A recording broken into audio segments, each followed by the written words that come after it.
الله الرحمن الرحيم. الحمد لله رب العالمين، وصلى الله على سيدنا مولانا محمد وعلى آله وصحبه أجمعين. أما بعد، السلام عليكم ورحمة الله تعالى wabarakatuh. Alhamdulillah, syukur kepada Allah Subhanahu wa taala yang mudahkan untuk kita untuk jalankan kursus uh, solat. Alhamdulillah. Jadi marilah kita sama-sama insya-Allah membaca Fatihah setiap Allah Subhanahu wa taala mudahkan segala urusan kita, dan mudah-mudahan insya-Allah jalan kelas kita insya-Allah jalan dengan lancar biiznillah subhanahu wa ta'ala. Kelas ini jalan dengan lancar biiznillah subhanahu wa ta'ala, dan atasnya Allah subhanahu wa ta'ala jauh hari amin. فهذه نعمة صالح الإمام السلف الصالح بلحظة الحبيب المصطفى صلى الله عليه وسلم. الفاتحة.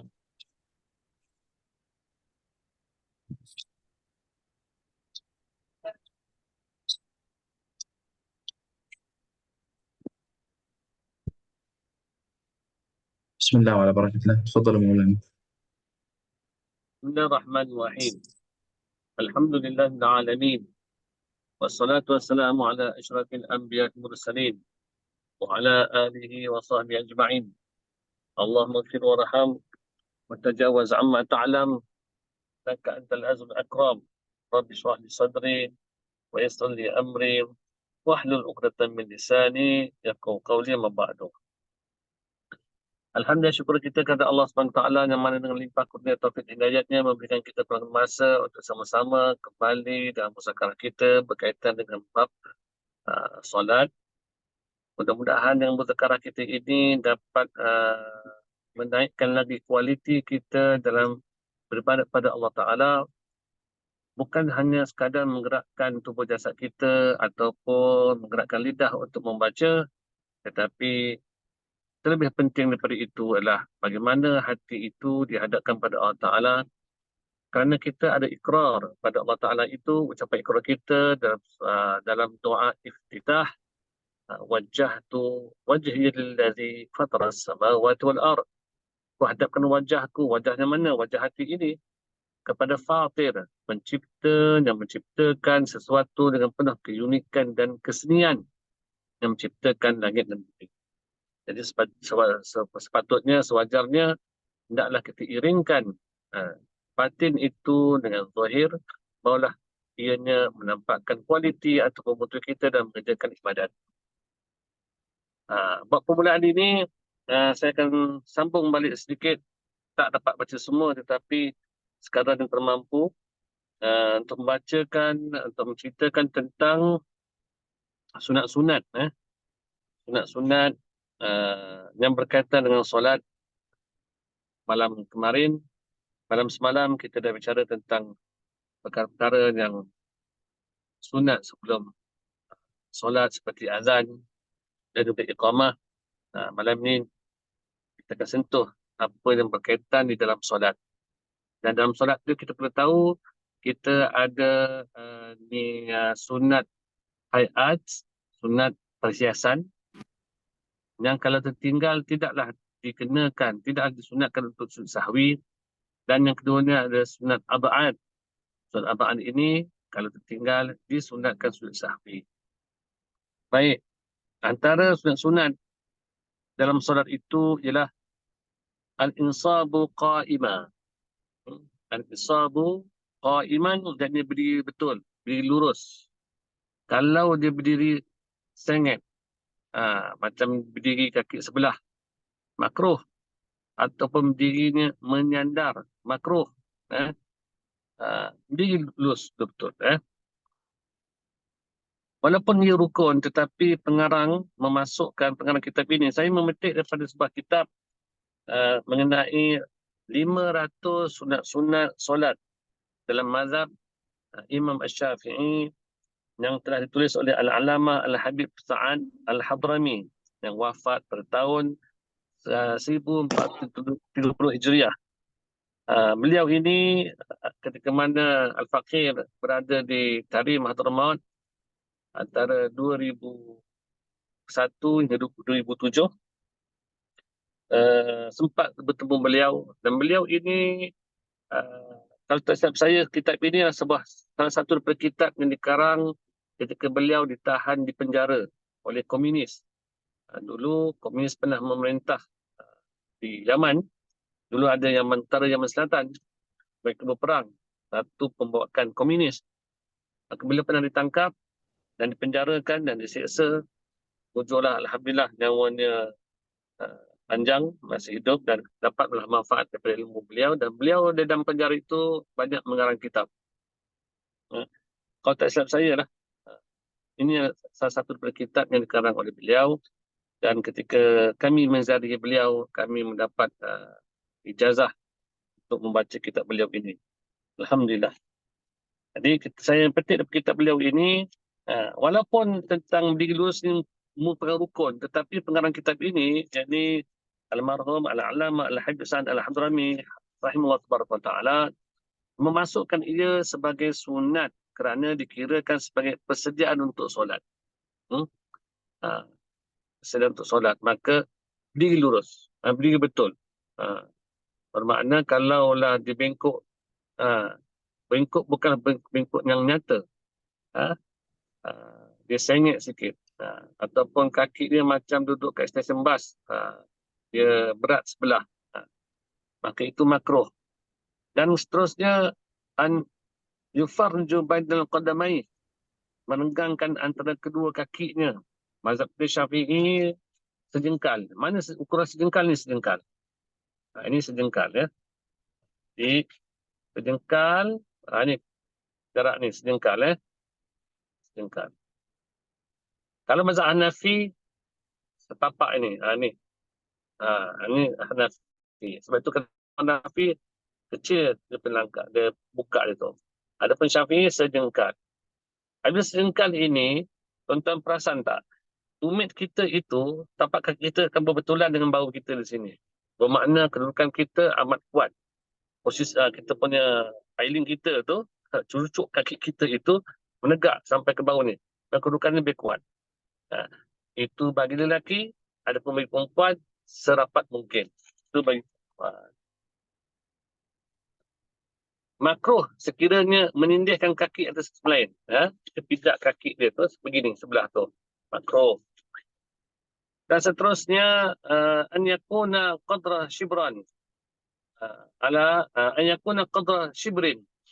Huruf ini bagi mereka yang ada mengikut pengajian saya tu, bipatan situ, qadra tu sebagainya khabar yakun, khabar kana, bahwa mudhaf shibrin tu mudhafun ilaih. Baik, renggangkan dia sejengkal. An-nazaru ila maudil sujud, dan sunat kita melihat tempat sujud. Kecuali ketika mana kita menyebutkan illallah dalam tasyahud, maka lihatlah kepada jari telunjuk kita tu. Asyhadu an la ilaha illallah. Waktu kita angkat illallah itu, maka mata pandang tempat sujud. Mata pandang jari kita. Asalnya semua keadaan, sama diri, rokok ataupun sujud, duduk atau sujud, duduk tasyahud akhir, semua pandangnya tempat sujud. Tetapi ketika mana kita menyebut illallah, kita angkat saja, maka kita pun memandang ke arah jari kita. Jadi, ambil kita angkat tu taklah tertegak di atas begini, ataupun lurus. Tetapi, hendaklah kita bengkok, sunat kita bengkokkan sikit. Menunduk gitu, kita badokkan itu di situ. Maka lihatlah kepada jari telunjuk, tidak memandang ke atas, bawah, sesuatu di hadapan ataupun di sekelilingnya, sekalipun di hadapan Kaabah. Sebab tu, duduk depan Kaabah pun tetap kita memandang sujud juga, walaupun depan kita Kaabah. Asalnya kita kalau tak masuk dalam solat, asalnya kita disunatkan memandang Kaabah. Memandang Kaabah itu ibadat. Tetapi dalam solat tetap mengekalkan pandangan kita di tempat sujud. Namun di situ ada khilaf. Ulama menyebutkan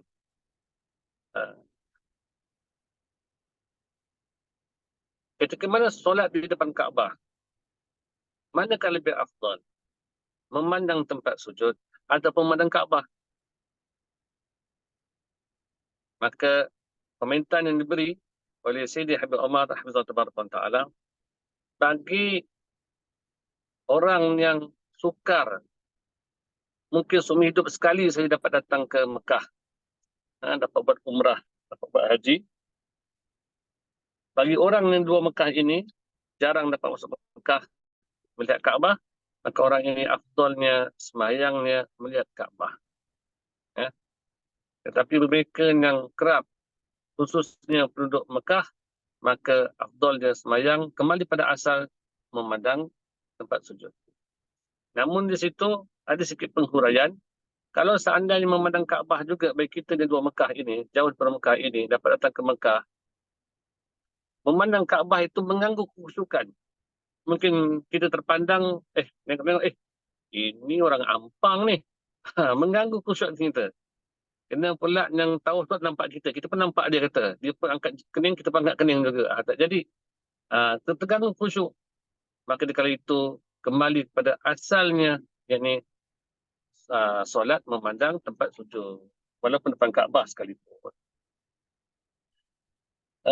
Dan yang seterusnya, an yudima an-nazara ila mawdi sujud fi jami' salatihi haitsu fataha 'ainaihi. Berterusan memandang ke tempat sujud sepanjang solatnya dalam keadaan membuka kedua mata. Buka mata tu. Buka mata, jangan tutup. Termasuk jika keadaan gelap ataupun di belakang Nabi ataupun jenazah. Kecuali jika solat khauf yang musuh di hadapannya. Seseorang itu kalau buka mata pun tak nampak apa pun. Tutuplah kata. Sebab apa? Kalau tutup mata gelap, buka mata pun gelap juga. Sebab tempat gelap. Tetap disunatkan pandang tempat sujud juga. Pandang ke bawah. Walaupun tak nampak lantai. Ataupun di belakang Nabi. Kita nampak Nabi ni, oh Masya Allah. Lihat Nabi tu berpahala.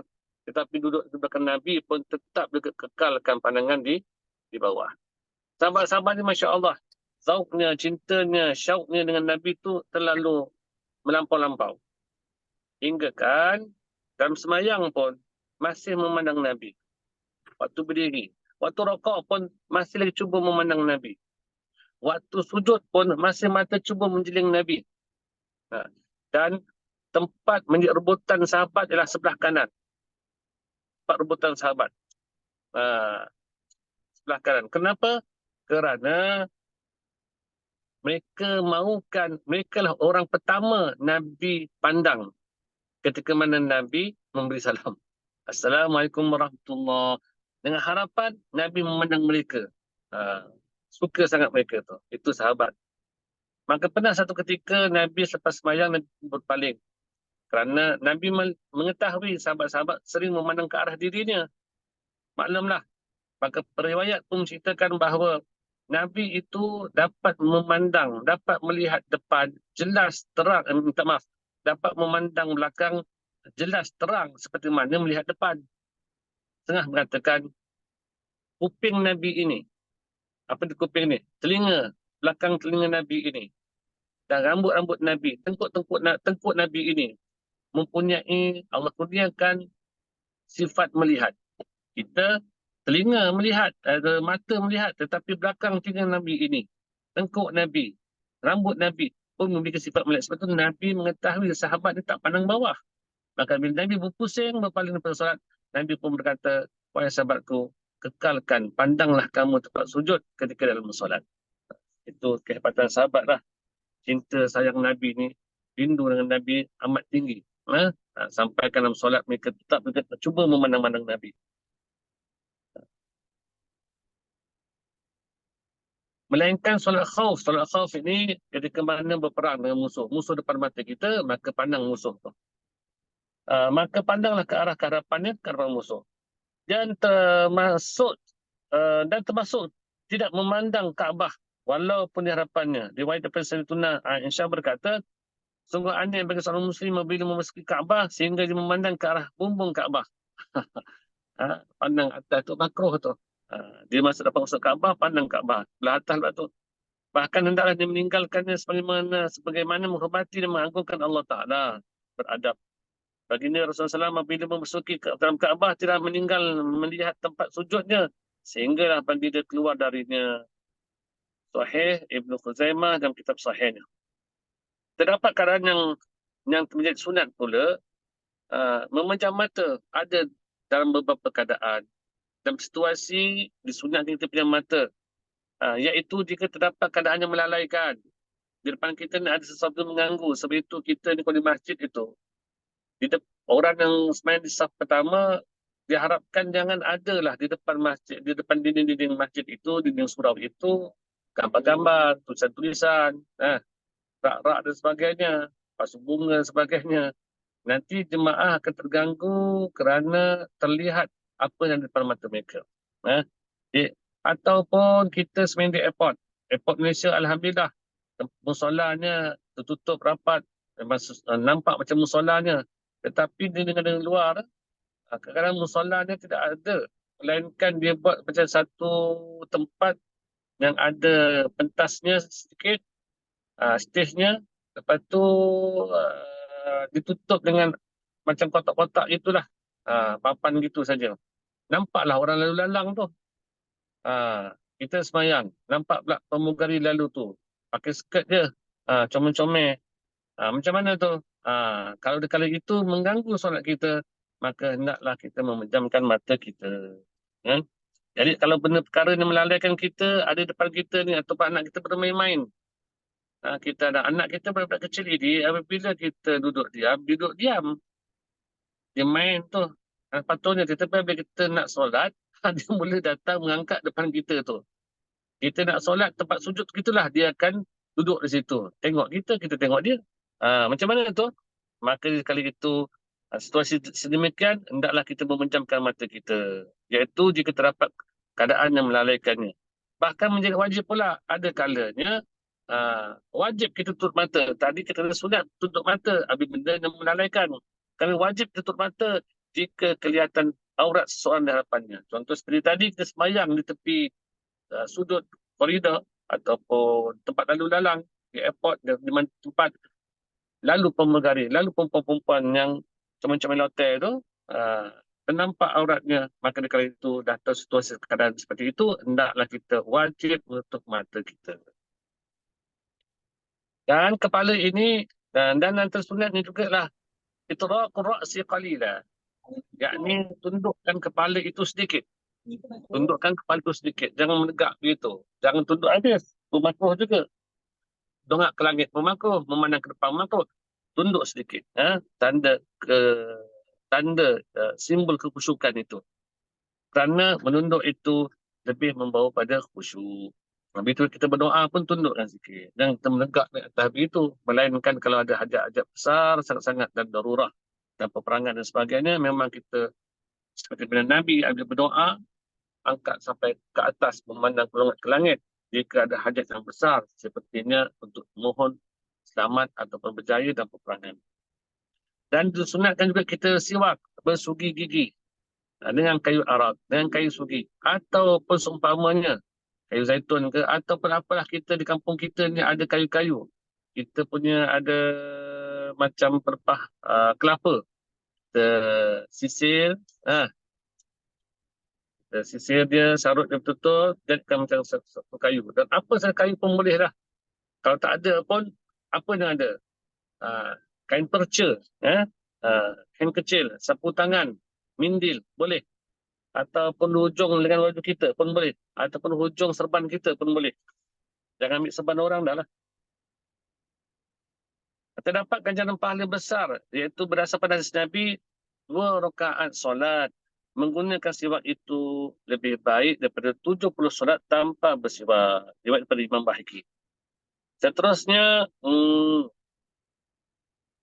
yustahabbu lirujuli an yusalliya fi sawbaini qamisin warida'in aw izarin aw sarawilin. Fa in iqtasara ala sa'il awrati jaza. Wastuhibba an yad'a ala atiqihi syai'a. Disunatkan bagi lelaki untuk memakai 2 jenis pakaian ketika solat, iaitu qamis, baju Melayu kita tu contohnya, atau baju kemeja, dan ridak. Ridak tak sangkut selendang, kita kata selendang, selendang, ataupun izar, kain, dan seluar. Dalam kain pakai seluar lagi. Sekiranya ingin memadai untuk menutup aurat, maka ia diharuskan untuk memakai izar ataupun seluar. Ha? Begitu juga disunatkan meletakkan sesuatu di baunya. Komis ni, dimasukkan komis itu kain yang berpisah daripada badan. Kain yang terpisah daripada badan, maka terdapat lengan, baju dan poket. Ada peridak, apa yang dipakai daripada pertengahan badan, pertengahan badan ke bawah. Izar, apa yang menutup bahagian pertengahan badan ke bawah. Kalau ridak tadi, apa yang dipakai daripada pertengahan badan ke atas. Izar ini, apa yang menutup bahagian pertengahan badan ke bawah. Iaitu tidak membiarkan baunya terdedah kulit. Di situ ada satu peringatan, iaitu tidak membiarkan baunya terdedah, ternampak kulit. Ini berdasarkan hadis Nabi, jangan seorang daripada kalangan kamu solat dengan satu pakaian yang tiada sesuatu di atas kedua baunya. Seterusnya, memakai ridak, lebasul ridak.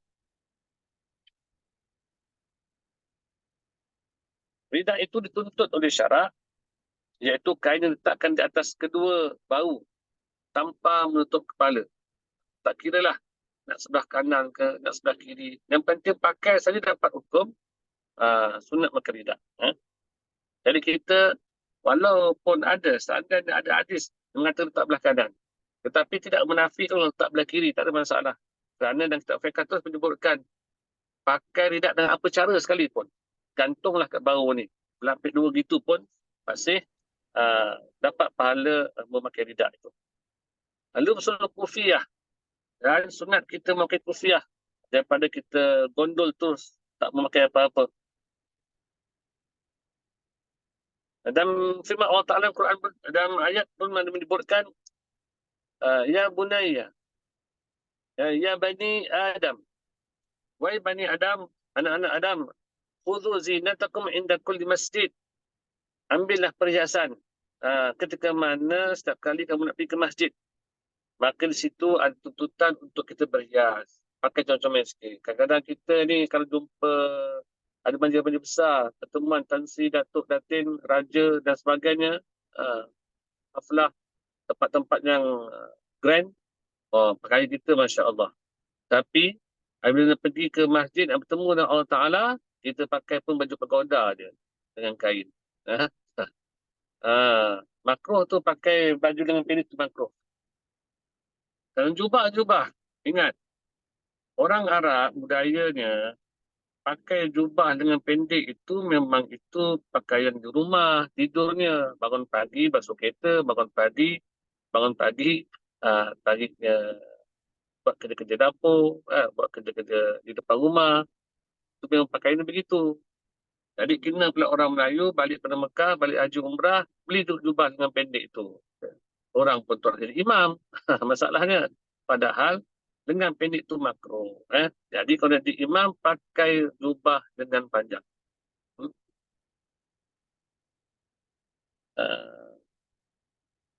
Sunnah pakai serban. Labsul imamah. Serban adalah kain yang dililit di kepala dengan tujuan mengikuti sunnah baginda sallallahu alaihi wasallam. Antara hadis kelebihan memakai serban yang menyebutkan solat sunat ataupun fardu dengan memakai serban lebih baik, lebih daripada 25 rakaat tanpa berserban. Dan solat Jumaat memakai serban lebih utama daripada 70 solat tanpa berserban. Itu kelebihan pakai serban. Memakai kupiah, serban, ridak, memakai cincin, memakai jubah, dan berwangi-wangian dan termasuk ada perhiasan solat. Itu termaktub kita taklid saridah. Ya, serban. Tutuplah kepala, apa nama kupiah, pelan sebatun, songkok ke apa ke. Ridak, pakai ridak. Yang ni ridak, tak kira tutup tak macam mana ke, nak gantung begini ke, tak ada masalah. Yang penting pakailah. Cincin, saya cincin banyak, tapi banyak hilang. Itu masalahnya. Dalam hilang tu tak pakai. Memakai jubah dan berwangi-wangian, sunat. pergi rumah Allah Ta'ala. Malaikat suka kita berwangi-wangian. Kita pakailah wangi-wangian. Adalah termasuk daripada perhiasan solat. Seterusnya, at-ta'awuz qabla dukhul fiha. Jadi, disunatkan kita membaca ta'awuz sebelum qabla dukhul fiha, sebelum masuk fiha. Ha tu dhamir itu dhamir mutasil, marji' dhamir ila solah, itu. Jadi membaca ta'awuz sebelum memasuk solat, dengan menyebut a'udzubillahi minasyaitonir rajim. Dan seterusnya an yaqra'a surat an-nas qabla dukhul fiha. Ini sunatkan kita baca surat an-nas sebelum masuk melaksanakan solat. Faedahnya apa? Untuk mengelakkan gangguan syaitan. Itu satu usaha. Satu usaha untuk mengelakkan daripada gangguan syaitan. An yatfula an yasarihi biduni riq. Meludah ke kiri, di kiri tanpa mengeluarkan air liur. Nampak? Ini kalau ada gangguan, kita solat payah sangat. Dengan sedikit air liur itu, bukannya mudah betul-betul buat syarat. Nampak gitu. Dan dia ini dilakukan ketika mana seorang merasakan gangguan syaitan. Nak angkat takbir payah. Nak angkat nak ucapkan takbir ihram payah. Seperti mana yang semalam telah bicarakan, kalau ada gangguan seperti itu, kalau betul-betul berat sangat gangguannya, tukar saja mazhab. Bab solat tu kita tukar mazhab lah. Bab bawah kita tukar mazhab. Sebab apa? Untuk memudahkan kita solat. Sebab bertaklid kepada mazhab yang tidak menjadikan niat sebagai rukun. Kerana ini adalah asal daripada saranan baginda sallallahu alaihi wasallam berkaitan syaitan akan memberikan wahwas dengan menimbulkan tanda-tanda. Siapa pun menciptakan Allah, maka kata baginda Nabi, ucaplah, aku beriman kepada Allah, amantu billah. Kemudian ludahkanlah ke kiri sebanyak 3 kali. Kemudian minta pertolongan daripada gangguan syaitan. Syaitan ni memang sentiasa dalam solat ganggu kita. Keluar solat dah memang kita pun syaitan yang tak ganggu kita sebab kita dah ganggu dia. Summa yaqul Rabbi a'udzubika min hamazatil syayatin wa a'udzubika rabbi an yahdurun. Itu antara satu ucapan yang disunatkan baca kalau dirasakan kita ni ada diganggu oleh gangguan syaitan itu. Dan boleh mengambil satu manfaat di sini ialah dalam kitab Mughni Muhtaj ada menyebutkan tentang perkara ini.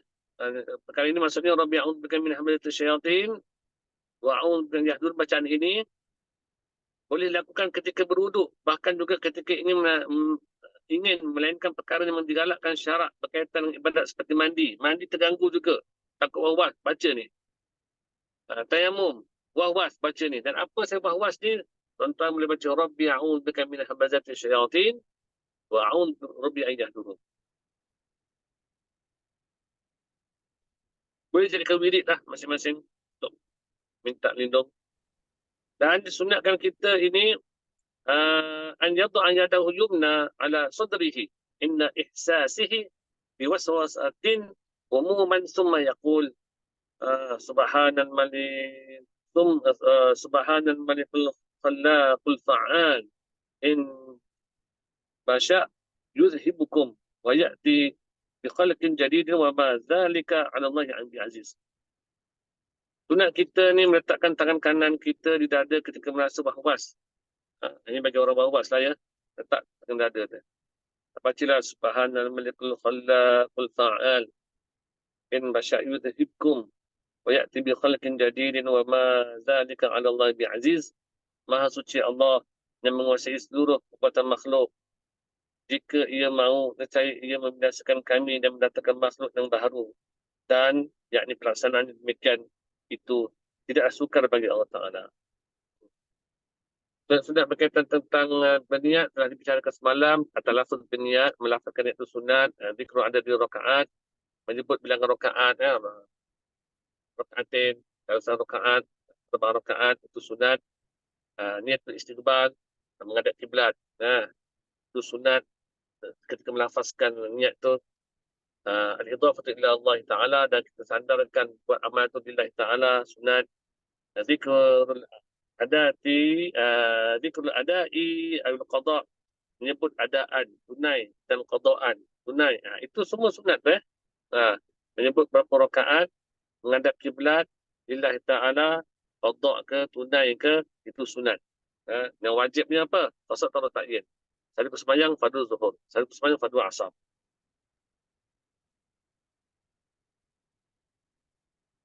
Kalau fardunya, 3 perkara. Kalau sunat, 2 perkara. Saja sembahyang zuhur, saja sembahyang asar.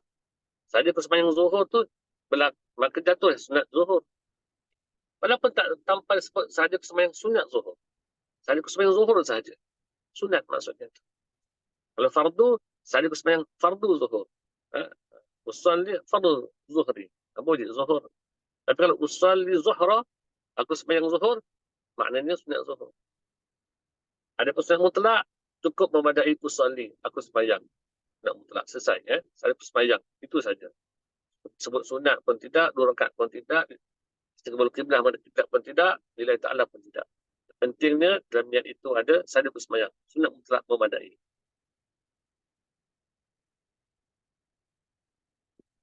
Dan sunat ketika mengangkat tangan. Raf'ul yadaini ma ibda'i takbiratul ihram.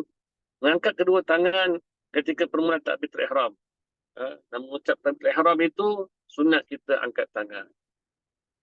Sunat lain ketika takbiratul ihram antaranya mengiringi sebutan niat dengan menghadirkan di hati kerana membawa pada khusyuk. Mengiringi sebutan niat, melafazkan itu. Saja aku semayang fardu zuhur. Tujuan apa? Untuk hadirkan hati kita nak semayang. Supaya menghadirkan kekhusyukan. Sunat mematikan huruf ra pada lafaz akbar. Allahu Akbar. Matikan huruf ra tu. Jangan mati. Sebab Allahu Akbaru. Sunat matikan. Kalau sebut juga Akbaru tak ada masalah. Tak ada masalah. Allahu Akbaru. Sebab kita ni apa pun ni kita cerita bab fiqh ya. Bab fiqh ini yang wajib baca dengan bertajwid itu adalah Al-Quran. Wajib baca bertajwid itu adalah Al-Quran. Ada pun zikirnya, ada pun azannya, ada pun berzanji, qasidah, maulid. Itu tidak wajib bertajwid. Payah juga dalam bertajwid tu. Sallallahu ala Muhammad. Sallallahu alaihi wasallam. Sallallahu ala Muhammad. Sallallahu alaihi wasallam. Tak sedap. Kita nakkan burdahnya tu. Lenggang-lengguk tu. Intonasi tu yang penting dalam qasidah, dalam berzanji, maulid. Itu yang sedapnya. Sallallahu ala Muhammad. Sallallahu alaihi wasallam. Sallallahu ala Muhammad. Sallallahu alaihi wasallam. Kalau orang belajar tajwid, salah tu baca begitu tu, panjang pendek tak kena tu. Qasidah, syair, burdah, gurindam tak ada masalah. Yang kata wajib bertajwid itu adalah membaca Al-Quran. Baik.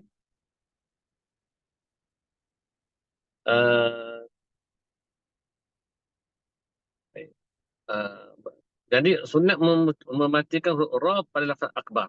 Bertujuan untuk takbiratul ihram. Bukan lain. Tujuannya takbir memang untuk takbiratul ihram. Itu tempat dalam kitab Tuhfah. Tidak mengulangi bergetarnya huruf ra pada kalimat akbar tu. Allahu Akbar. Jangan. Alla turfa'al yadani ilal quddama raf'an an takbir. Tidak mengangkat. Yakni dengan mendepa kedua tangan di hadapan badan ketika nak mengangkat takbir. Kita angkat biasa je. Allah begitu. Jangan mendepa begitu. Allah Akbar. Jangan. Biasa je. Allah Akbar. Jangan begitu. Allah. Angkat. Mendepa ke belakang itu, kita buka besar lagi. Bar. Tidak begitu. Allah turadda ila min kabaih. Tidak mengangkat kedua tangan melebihi kedua bahu belakang. Ha, jangan sampai bahu kita cukup Allahu Akbar. Jangan sampai Allah tu. Itu kalau kita lihat dalam masjid dan surah tu macam-macam orang tak mengangkat tangan tu. An yajar al-imamu bitakbir. Imam menguatkan suara ketika bertakbir, sunat. Jangan perlahan. Lainlah kalau imam sudah tua sangat. Ha, imam tua, suara pun tak kuat. Ataupun mikrofon, mic itu terputus suaranya.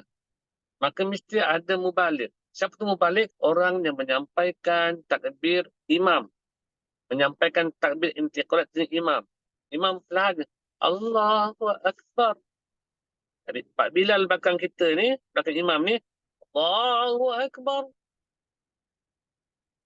Nanti yang belakang sana tu, saf yang ke-5, ke-6, Allahu Akbar.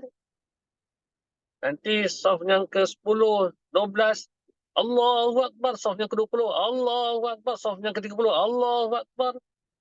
Itu mubalik. Yang menyampaikan takbir intiqalat imam. Yang mana suaranya terputus, mikrofon rosak, ataupun elektrik terputus, ataupun suara imam terkecil, tak kuat, imam uzur, imam tua. Maka cuba perlu diingatkan, setiap mubalik itu apabila mengucapkan takbir intiqalat, mesti dengan niat zikir ataupun niat memberitahu serta zikir. Kalau niat dan memberitahu, itu batal. Batal solat dia. Seperti mana orang nak menunggu imam, subhanallah. Sama ada dia niat zikir ataupun tegur serta zikir. Tak apa. Tetapi kalau niat menegur semata-mata, maka batallah solat makmum tersebut. Imam sunat kita kuatkan suara.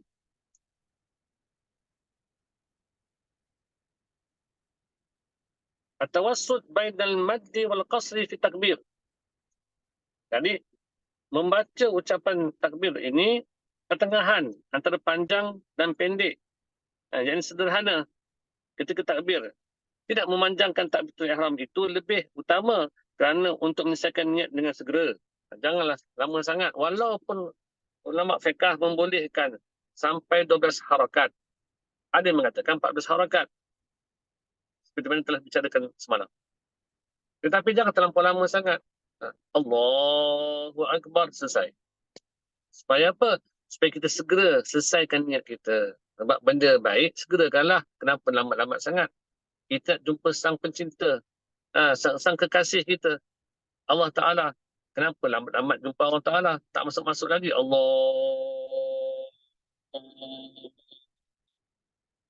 Akbar. Nak jumpa kekasih, kena cepat sikit. Allahu Akbar. Patutnya begitulah.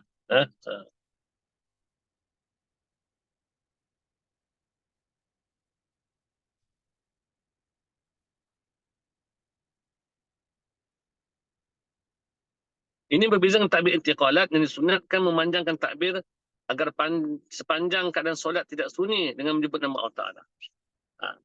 Kalau takbir ihram cukup Allahu Akbar memadai. Tetapi kalau takbir intiqalat berpindah rukun, lihat. Pergerakan kita itu biar jangan sunyi dia sebut nama Allah. Allahu Akbar. Sami'allahu liman hamidah. Nak turun kan panjang jarak itu. Kita kena turun. Panjangkanlah. Allahu Akbar. Allahu Akbar. Duduk antara sujud. Allahu Akbar. Bila berhenti gerak, bar. Mula gerak, Allah. Nak berhenti, bar. Biar seiring. Nak bangun nanti pada rakaat kedua pula. Allah. Duduk sekejap, duduk istirahat. Allah Akbar. Berhenti bergerak, bar. Sunatnya begitu. This is mazhab Syafi'i. Ya. Tetapi kalau saya lihat dengan Arab lain, dengan Arab ini, tak pun begitu. Ya.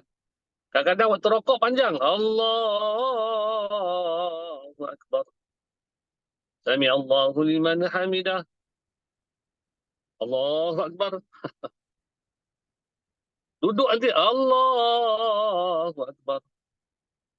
Allahu Akbar. Nak bangun nanti Allahu Akbar. Cepat pula.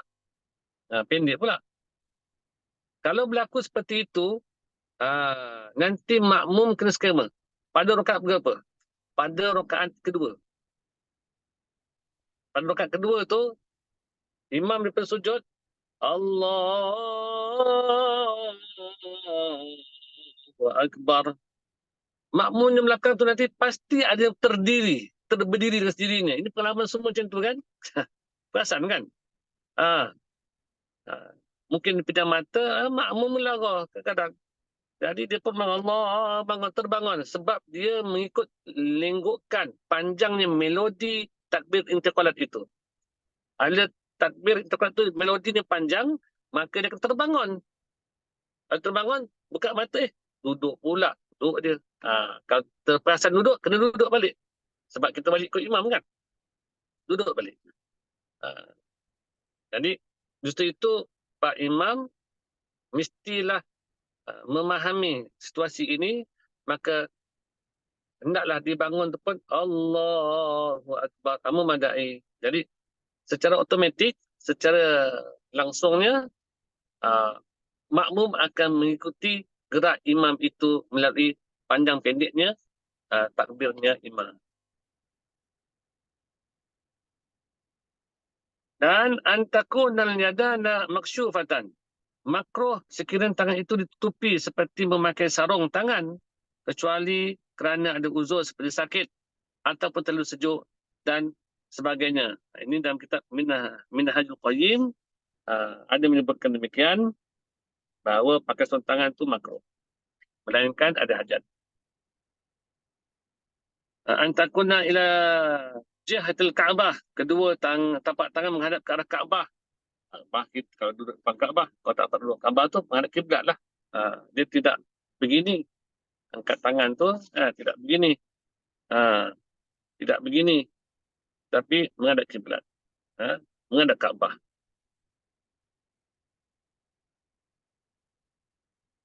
Tafriju asabil yadain, dan renggangkan jari itu. Kalau tangkat tu jangan kembang begini, macam cekaman harimau. Dan tidak kuncup begini. Tapi kembang sikit. Biar ada jarak. Ruang angin masuk situ. Jadi jarak akan itu renggang begini. Bukan kembang begini.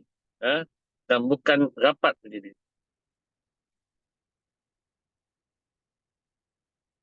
An yuhadhiya bi'ibahamihi syahmatal udhunain. Kedua, ibu jari ni bertentangan dengan dua cuping telinga. Ibu jari bertentangan dengan cuping telinga ini.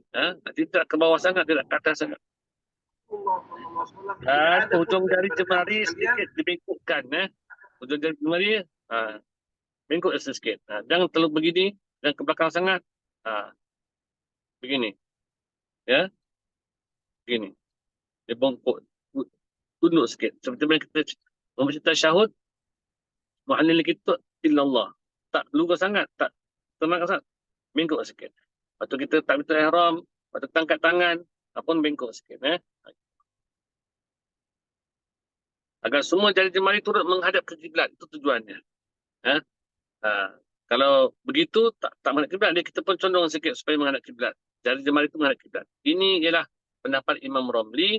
Manakala Imam Ibn Hajar seperti di dalam kitab Syarah Al-Hadramiyah, ujung jari tidak dibengkokkan, iaitu direnggangkan dengan renggangan sederhana agar semua anggota bersedia untuk beribadah. Itu di segi pandangan. Kita dalam mazhab Syafi'i ini, kita perlu faham, kalau kita belajar fiqh, kita ada dua tokoh ulama yang mana sering khilaf dalam bab furuk, cabang-cabang hukum hakam ini. Bukan bab usul. Imam Romli dan Ibn Hajar. Dia tidak ada masalah lah. Kalau ada Ustaz Mesir mengajar cara begini, Ustaz Yaman ajar cara begini, tak ada masalah. Kerana kalau di Yaman lebih condong kepada Ibn Hajar. Kalau Ustaz Mesir lebih condong kepada Imam Romli. Tak ada masalah. Dua-dua betul. Yang penting kita luaskan ilmu kita. Luaskan ilmu. Sebab bila orang luaskan ilmu, dia lebih banyak diam dan berfikir dan mendengar saja. Yang tak banyak ilmu ni selalu bising macam tin kosong tu. Sebab ada kaedah menyebutkan iza tasa ilma rujul, bila luasnya ilmu seorang lelaki itu, uh,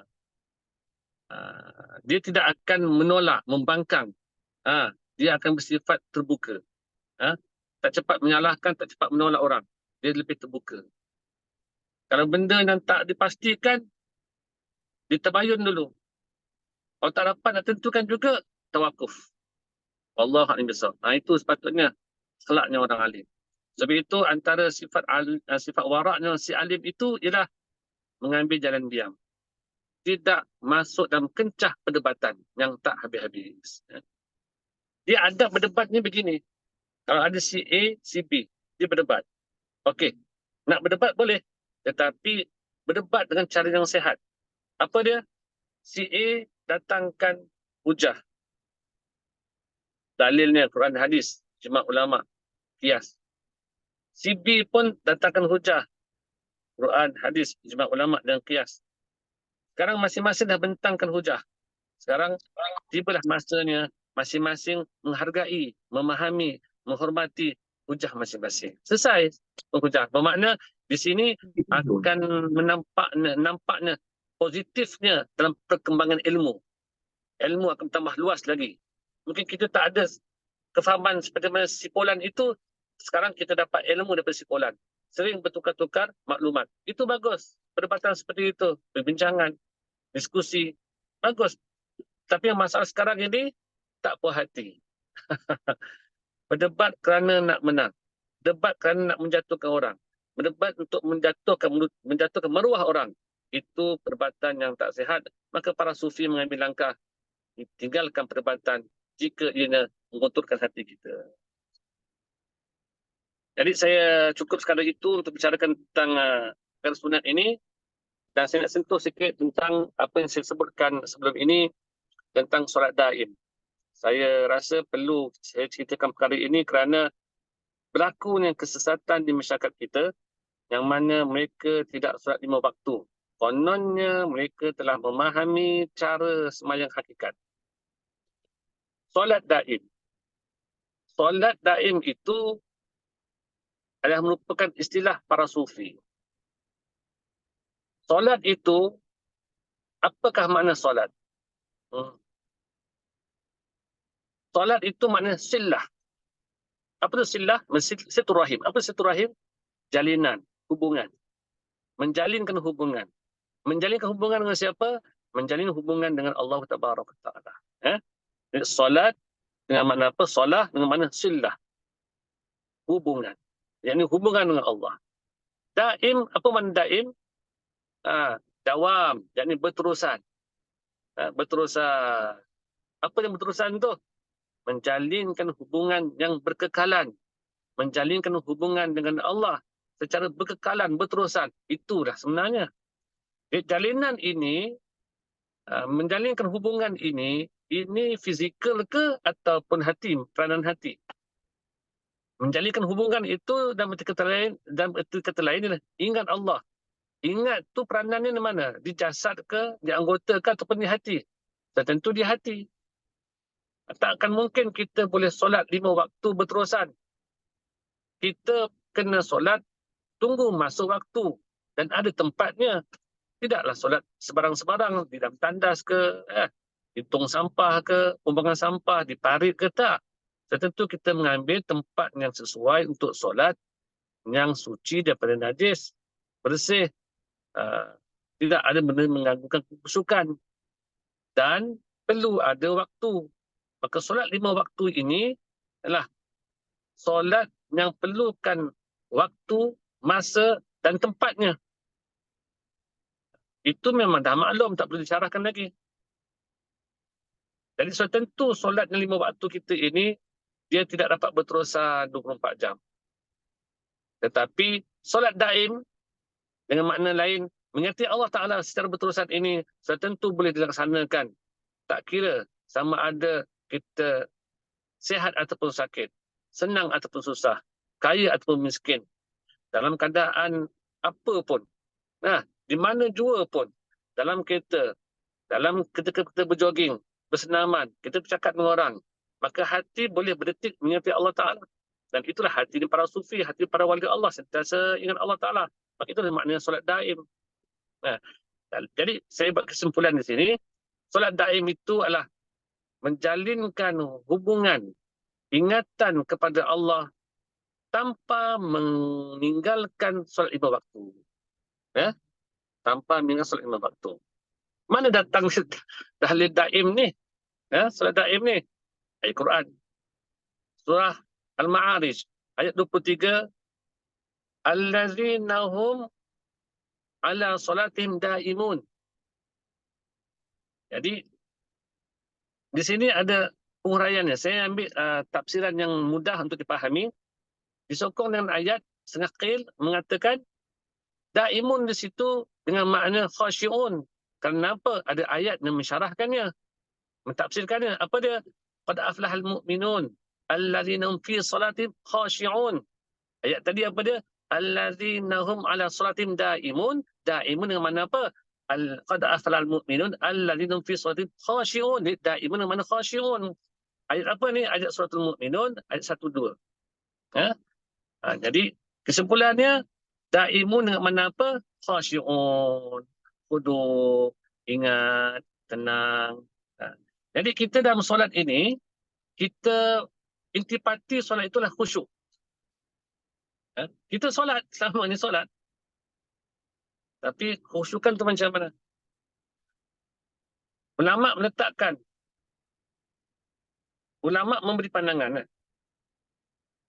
Khusyuk ini wajib ke tidak? Kita tahulah khusyuk bukan syaratnya solat. Khusyuk bukan rukun solat. Justru itu, kalau tak khusyuk, solat sah. Maka ulama fiqh tidak menyentuh secara detail dalam perkara ini. Sebab apa? Sebab dia bukan menentukan solat itu sah ataupun batal. Dia bukan syarat sahnya solat. Dia bukan rukunnya solat.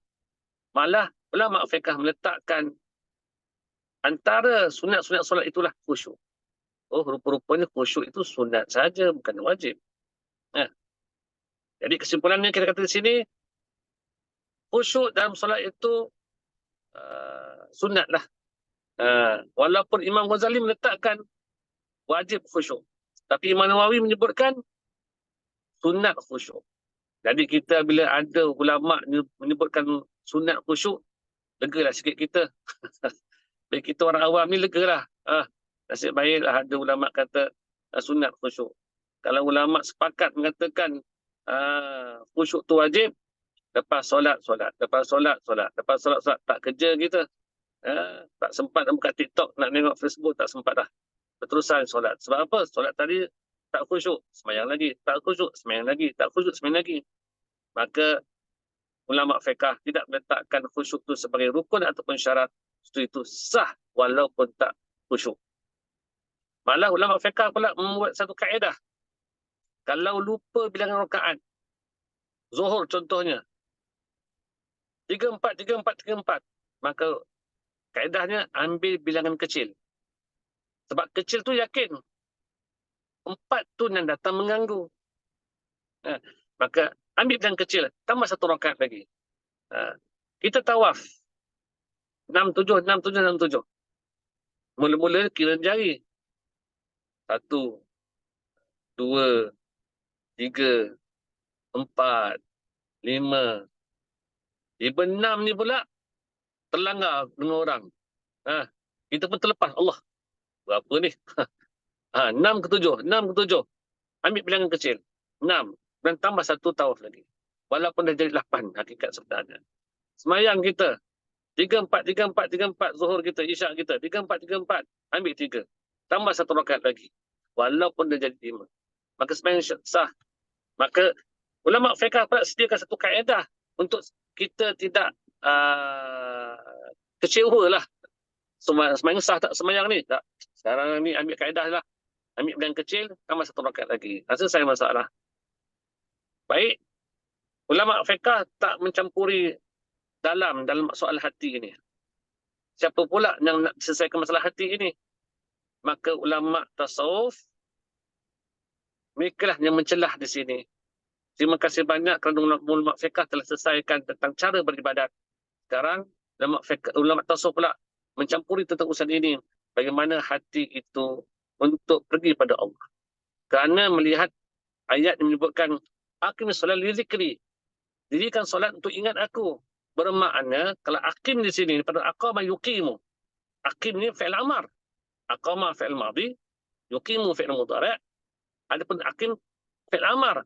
Amar makna perintah, suruhan. Seolah-olah di sini dah jatuhnya wajib. Sebab itu Imam Ghazali dengan ayat ini mengatakan wajib khusyuk. Sebab ini perintah.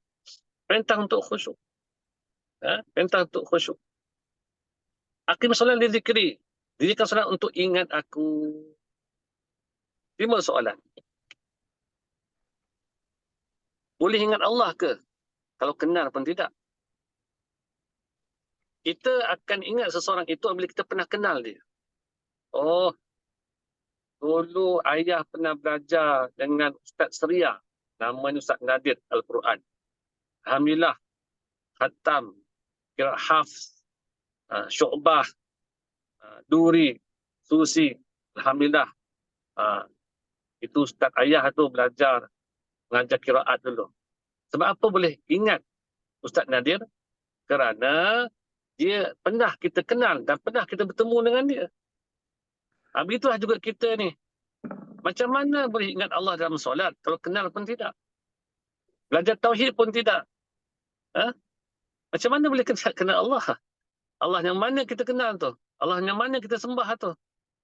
Adakah alif lam ha yang kita sembah? Alif huruf hijaiyah. Bukannya dirinya Allah. Lam huruf hijaiyah. Ha huruf hijaiyah. Lafaz Allah itu lafaz, bukannya Allah. Yang kita sebut Allah itu lafzul jalalah. Nama mempunyai diri. Diri itu siapa? Yang kita sembah tu siapa? Kita tak sembah huruf hijaiyah, alif lam ha. Kita tak sembah suara sebutannya Allah itu. Tapi yang kita sembah itulah zat yang wajib wujud. Yang mempunyai segala sifat kesempurnaan. Maha suci daripada sifat-sifat kekurangan. Yang tidak diketahui hakikat sebenarnya. Yang bernama Allah. Saya ulang sekali lagi. Dalam ibadat kita sembah siapa? Yang kita sembah itu adalah zat yang wajib wujud. Yang mempunyai segala sifat kesempurnaan, maha suci daripada sifat kekurangan, yang tidak diketahui hakikat sebenarnya, yang namanya Allah. Maka alif lam ha, lafzul jalalah itu ismu zat. Rahman, Rahim, Malik, Qudus, Salam, Mu'min, Muhaimin, Aziz, Jabbar, Qahar, itulah ismu sifat. Jadi kalau kita bicara di luar majlis taklim, itu sekarang majlis taklim ya. Majlis taklim, saya kena terangkanlah yang sebenar-benarnya dalam pengajian usuluddin dan di sisi ulama mutakallimin, yang kita sembah itu zat yang wajib wujud. Adapun di luar sana kita kata sembah siapa? Sembah Allah, cukup sekadar itu. Itu untuk bahasa orang awam di luar sana. Nanti kalau sebut pelik-pelik, nanti orang rasa pelik pula. Tetapi dalam pengajian, walaupun kita berpisah jasad, tetapi kita berada di dalam online, ini termasuk majlis taklim jugalah. Taklim alam maya secara online. Maka yang kita sembah itulah zat yang wajib wujud, yang mempunyai segala sifat kesempurnaan, maha suci daripada sifat-sifat kekurangan, yang tidak tahu hakikat sebenarnya, yang namanya Allah. Jadi untuk ingat Allah, mesti kenal Allah Ta'ala. Maka tidak carilah guru yang mengajar tauhid, yakni usuluddin, ataupun akidah, ataupun sebut ilmu kalam. Dia banyak nama-nama ni, yang poin ni sama saja. Ada yang menyebutkan ilmu akidah, ada yang menyebutkan ilmu usuluddin, ada yang menyebutkan ilmu tauhid, ada yang menyebutkan ilmu kalam, ilmu makrifat, ilmu hakikat. Tetapi isi pembicaraannya bicarakan tentang sifat-sifat Allah. Wajib dipelajari. Antara salah satu daripada rukun agama itu, inilah dia iman. Kalau ditanya, rukun iman ada berapa? Minta maaf, rukun agama ada berapa? Arkanuddin. Salah sah, 3. Iman, Islam dan ihsan. Sebut Islam, itulah bicara tentang 5 rukun Islam. Sebut saja iman, bicara tentang 6 rukun rukun iman. Ada sebut saja ihsan, itulah yang dikata yang Nabi sebutkan, anta abdullah ka'annaka tara. Kamu sembah Allah Ta'ala seolah-olah engkau memandang. Pandang dengan mata apa? Mata kepala ke mata hati? Mata hati. Sebab itu kita baca dalam ikrar kita ke solat itu, wajjahtu wajhiya lillazi fatara samawati wal ardh. Jadi mata hati kena hidup. Ni jangan kita hanya sibuk 20 rakaat tetapi mata hati kita buta, tak mengenal siapa yang kita sembah. Sebab itu betapa pentingnya pengajian ilmu tauhid. Usuluddin. Anta abdullah ka'annaka tara. Fa in lam takun tarahu fa innahu yaraka. Jika kamu tak mampu nak merasakan memandang Allah itu, tapi rasalah kamu sedang dimonitor, dikendali, diperhatikan oleh Allah. Rasa memandang itu musyahadah, rasa dipandang itulah muraqabah. Antara 2 makam ini, makam musyahadah, memandang, atau makam muraqabah, rasa dipandang. Jadi kita perlu bawa perasaan ini, feeling kita ini ke arah dalam ibadat kita, supaya kita memiliki kualiti mutu ibadat. Kita tidak mahu solat hanya sekadar solat sahaja. Bagi salam, habis, selesai doa. Tak. Tapi kita kena jadikan bahawa solat itu adalah, apa makna solat tadi? Istilahnya, silah, hubungan. Jadi kita kena jadikan solat ini sebagai cara kita menjalinkan hubungan dengan Allah. Cara kita berinteraksi dengan Allah Ta'ala dengan cara yang Allah kehendaki. Kisah Mi'raj Nabi bertemu dengan Allah Ta'ala. Di sisi orang sufi, solat itu Mi'raj mu'min. Taraqinya, pertemuannya dengan Allah Ta'ala. Dan bila kita melihat solat itu, kita kena ada sifat tadarrub, rendah diri, hina diri, dan juga iftiqar. Iftiqar ini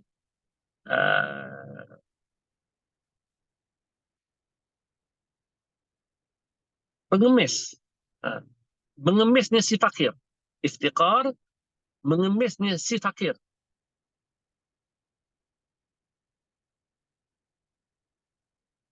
Kemudian ada sifat tawakul. Melayu kata tawakal. Berserah. Berserah secara total. Yang ketiganya, ragbatun fihi. Yang keempatnya tawakul.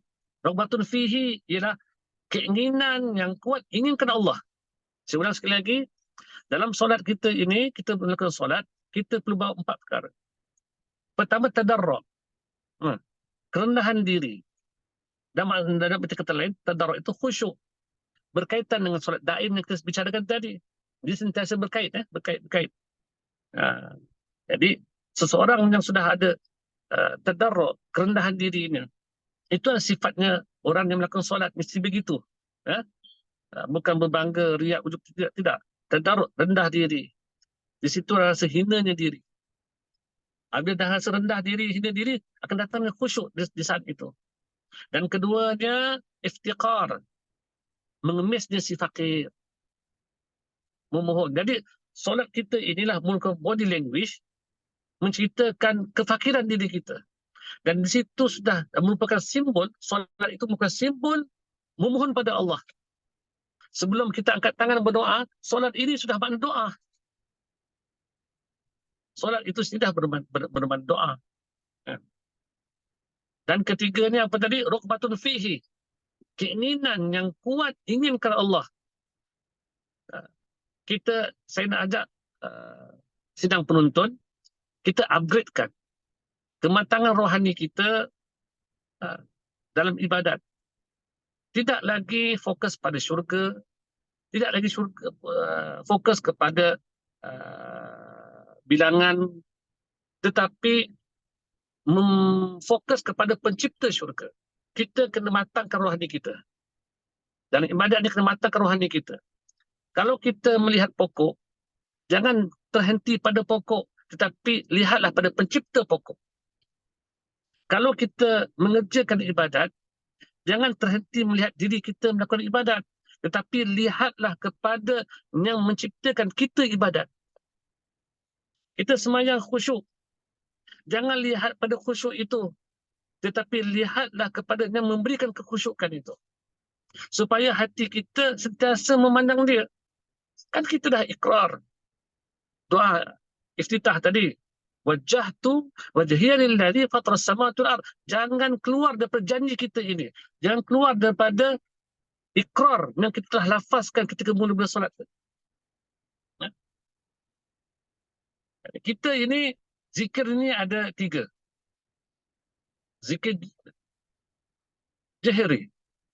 Zikir yang kuatkan suara. Allah. Allah. Kedua, zikir sir. Zikir senyap. Tidak ada suara dalam hati. Dan ketiganya, zikir khafi.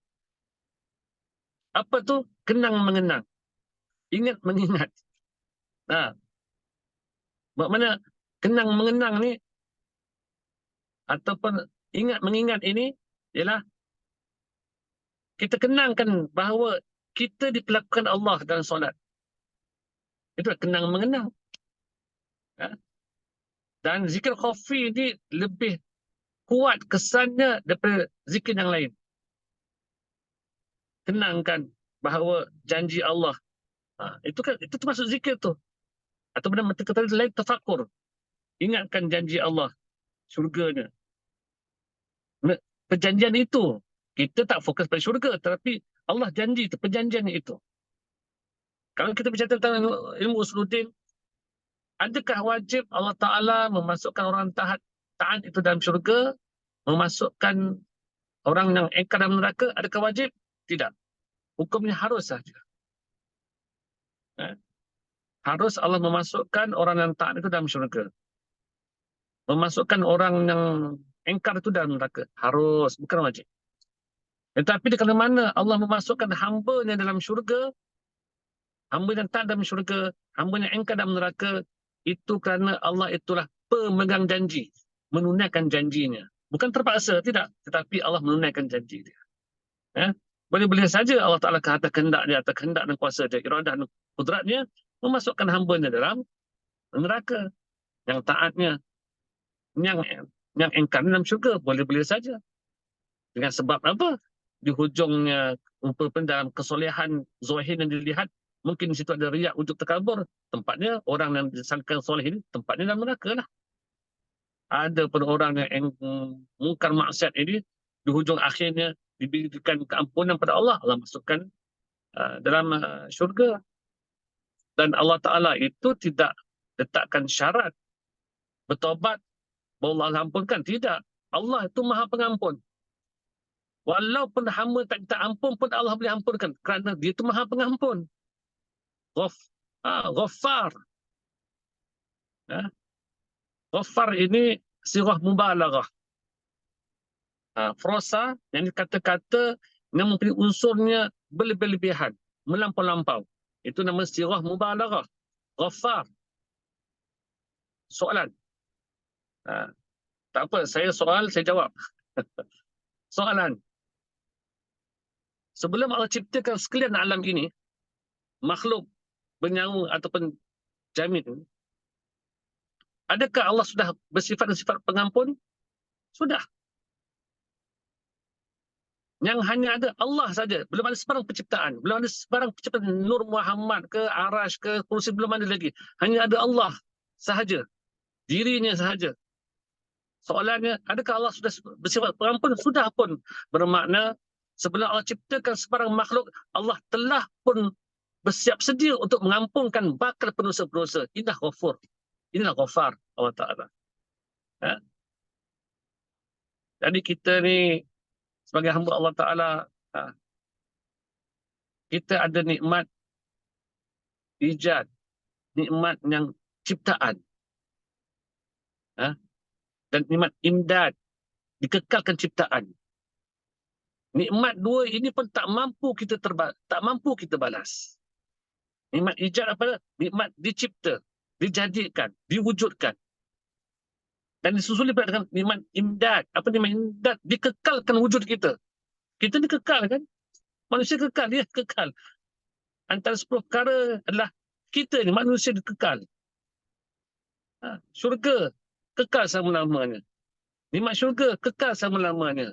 Penghuni syurga kekal selama-lamanya. Neraka kekal selama-lamanya. Azab neraka kekal selama-lamanya. Penghuni neraka yang kafir dan yang murtad kekal selama-lamanya. Jadi manusia ni adalah mendapat nikmat yang besar, nikmat ijad dan imdad. Nikmat diciptakan dan dikekalkan ciptaan itu. Nikmat ini pun tak mampu nak balas. Justru tu jangan mengeluh apabila kena sebarang ujian. Jangan. Tidak ada, malah tidak boleh kita mengata Allah itu tidak adil dalam diri kita, dalam kehidupan kita. Tidak boleh. Waliyadzubillah min dzalik. Karena tanda kekufuran itulah mengatakan Allah itu tidak adil. Ya. Jadi saya rasa cukup sekadar ini saja sentuhan kita pada malam ini. Jika ada jodoh panjang umur, boleh kita bertemu lagi insya-Allah, dengan harapan pengajian ini 2 malam berturut-turut ini dapat memberikan kita satu kematangan dalam kita berfikir, kematangan dalam rohani kita, supaya kita jadikan solat itu bukan lagi hanya sekadar menjunjung pentah, bukan saja sekadar hanya mencari income di syurga, tetapi dia adalah cara hamba berinteraksi dengan Allah, muamalah dengan Allah Ta'ala. Kerana kita ibadat ni bukan kerana nak tuntut apa dengan Allah Ta'ala. Jangan jadikan ibadat sebagai bisnes. Ibadat ini bukan tijarah, bukan bisnes. Bisnes ni bagi barang dapat barang, bagi duit dapat barang. Itu bisnes. Sebab itu para sufi tidak mengatakan ibadat, tapi mengatakan khidmat. Solat, puasa, zakat, haji, berani khidmat. Apakah konsepnya khidmat? Khidmat ni hanya memberi tanpa minta balasan. Itu khidmat. Tuan-tuan masjid kata hari ini insya-Allah kita keluar beramai-ramai sempena menyambut bulan Ramadan ini yang bakal akan tiba, dia minta kerjasama, tolong gotong royong, berkhidmat. Tak ada upah. Gotong royong, berkhidmat. Para sufi melihat amal ibadat ini adalah khidmat kepada Allah. Maka kenapa dia membuatkan satu peraturan seperti itu? Kerana nak menampakkan ini hamba. Hamba ini, hamba saya. Ada gaji, tak ada gaji. Tak ada makan pun tidak. Jadi kita beribadat ni kena bawa sifat-sifat kehambaan. Hina diri, rendah diri, fakirnya diri depan Allah yang Maha Kaya. Habis kita berdoa tu pun, kita berdoa ini bukan nak memberitahu Allah tentang hajat-hajat kita. Tidak. Kerana apa? Kerana Allah namanya alim, Maha mengetahui. Sebelum kita minta, dia dah tahu. Berdoa ini bukan nak meminta-minta dengan Allah Ta'ala. Kerana apa? Kerana Allah namanya Wahab, Maha Pemberi. Cuba kita renung sejenak. Ada tak sesuatu yang mana tidak kita minta Allah beri? Ada tak? Banyak. Justru itu fahamnya kita. Doa itu bukan nak memberitahu Allah hajat kita. Doa itu bukan nak meminta-minta dengan Allah. Tetapi doa itulah watak penampilan hamba yang fakir depan Allah yang Maha Kaya. Kata Imam Abdul Haddad, qad kafani ilmu rabbi min su'ali wa ikhtiyari wa du'ai wa ibtihali syahidun li biftiqari. Cukuplah Allah tu sebagai saksi kita. Tak perlu nak cakap apa pun. Allah dah Maha mengetahui. Tetapi kenapa kita berdoa? Doa ini body language. Body language, perbuatan nak menyatakan kefakiran diri.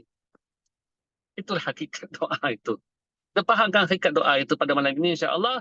Doa itu bukan nak minta-minta dengan Allah, bukan nak minta Allah tentang hajat kita, tapi doa itu adalah penampilan watak hamba yang mengemis di depan Allah yang Maha Kaya.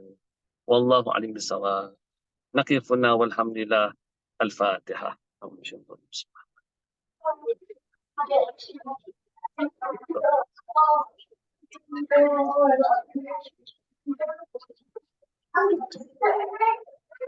Amin amin ya rabbal alamin. Barakallahu fikum. Wajazakumullah ala kulli khair ya Sayyidi. Alhamdulillah rabbil alamin. Masya Allah, Masya Allah. Syukur kepada Allah Subhanahu wa taala yang mudahkan untuk kita untuk hadir pada kelas ini, kelas yang sangat penting kira. Alhamdulillah, semoga insya-Allah ada manfaat untuk semua. Al-afu minkum Sayyidi, kalau ada soalan boleh ke? Ya, boleh. InsyaAllah. Boleh. InsyaAllah, alhamdulillah ada peluang pada guru kita, ada masa insyaAllah sikit. Siapa-siapa ada soalan berkaitan dengan apa yang kita belajar, insyaAllah boleh tanya. Jika ada soalan, silakan. Barakallahu fikum. Assalamualaikum Syekh. Assalamualaikum. Semalam Syekh ada cakap untuk solat qada kita kena baca apa? Permulaan dia tu qamat dulu kan? Ya, Setiap kali sunat kita qamat, ya. kalau tak qamat boleh tak Syekh? Saya terus saja Boleh. buat qada. Boleh? Boleh. Sebab Oh. sunat kan. Okey. Jadi lebih-lebih lagi bulan Ramadan ini satu amalan sunat bagaikan fardu pahala. Jadi kalau bagi kita yang mencari kelebihan itu, tentulah kita takkan meninggalkan sesuatu itu. Walaupun kita bekerja sudah ada gaji pokok, tetapi kalau bos bagi bonus, ampau, itu ambil juga kan. Halunya kita ambil, tapi akhirat kita lebih kurang dia. Ya. Jadi Syekh untuk qada dengan sunat untuk Ramadan ni macam mana? Mana yang terbaik? Baik. Ulama memberi ada tiga pandangan. Ulama memberi komentar, tidak ada solat sunat bagi mereka yang ada solat qada. Pendapat ni agak ketat, dan kalau diceritakan kepada orang awam, selalu orang awam akan mengeluh, Allah Ustaz, tak dapatlah buat sembahyang tarawih, tak dapatlah sembahyang sunat, duha, tasbih sebagainya kan. Tapi kalau secara rasionalnya, besok ditanya solat fardu ke solat sunat? Fardu. Fardu. Kenapa kita meringan-ringankan fardu? Kenapa tak qada segera sebelum kita mati? Kenapa sibuk dengan sunat? Dan antara tipu daya syaitan itu menyibukkan seseorang itu dengan perkara sunat, tetapi melengahkan perkara fardu. Itu tipu daya syaitan. Pendapat pertama, maka justru itu haram melakukan sembahyang sunat jika ada sembahyang qada. Pendapat kedua, masih boleh buat sembahyang sunat. Contoh qabliyah ba'diyah, duha, sembahyang yang muqayyad, sembahyang yang berkaitan dengan waktu. Sembahyang duha 2 rakaat cukup, jangan 8 rakaat. Bermakna jangan kita melakukan sembahyang sunat hingga mendominasi sembahyang qada kita. Ya. Ini pendapat kedua ni nampak agak longgar sikit kan, tapi untuk orang awam tu agak tenanglah sikit dengarnya kan. Kerana berdasarkan hadis Nabi yang dia menyebutkan sembahyang sunat itu, perkara sunat itu dia menampung kekurangan dan solat fardu. Dengan hadis inilah yang menampakkan ulama melonggarkan bahawa boleh sembahyang sunat juga, tetapi tidaklah mendominasi sembahyang fardu qada itu. Dan pendapat yang ketiga pula terlampau longgar, dia kata taubat saja selesai masalah. Allah itu Maha Pengampun. Ini nampaknya pendapat pertama, pendapat kedua tadilah ada mengekalkan ciri-ciri ketakwaan. Tapi pendapat ketiga ini nampaknya harapannya tak ada. Kemungkinan dia akan tinggalkan solat lagi. Sebab apa? Betul. Takut mengambil, dia akan jadi meringan-ringankan solat. Dan tipis sangatlah sifat ketakwaan itu. Sedangkan kalau kita tahu, syarat taubat itu 3. Dengan Allah Ta'ala, sebab solat ada kaitan dengan Allah kan. Pertama, meninggalkan perbuatan tersebut. Kalau tak solat, sekarang solat. Tinggalkan perbuatan tak solat. Kedua, rasa menyesal. Macam mana nak bangkitkan rasa menyesal itu? Ini antara syarat taubat ni. Dan ketiga, tiada angan-angan cita-cita nak kembali semula. Baru sempurna taubat. Itu dengan Allah Ta'ala. Kalau dengan manusia, tambah satu lagi, minta maaf, minta ampun, minta halal makan minum. Kalau barang diambil, minta halalkan. Kalau minta ganti, kita gantikan balik. Itu dengan manusia. Sebab manusia payah nak mengampunkan orang. Ya. Jadi cerita itu, macam mana? Macam mana timbulkan rasa menyesal? Macam mana nak hilangkan delete kesukaan kita dulu tinggalkan solat?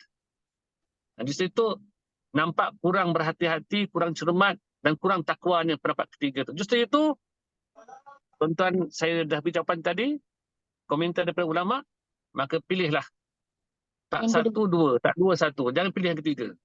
Ya, Terima kasih, Syekh. sama.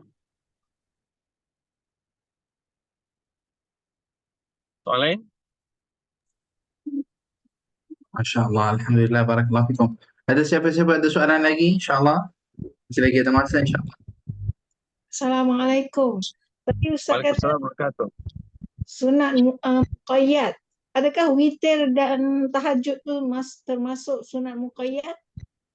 Witir termasuk solat muqayyad. Tarawih pun solat muqayyad juga, solat dalam waktu. Adapun tahajud ni terhitung daripada solat mutlak. Jadi kalau kita bangun itu, buat sembahyang qada lebih afdal. Okey, terima kasih. Sama.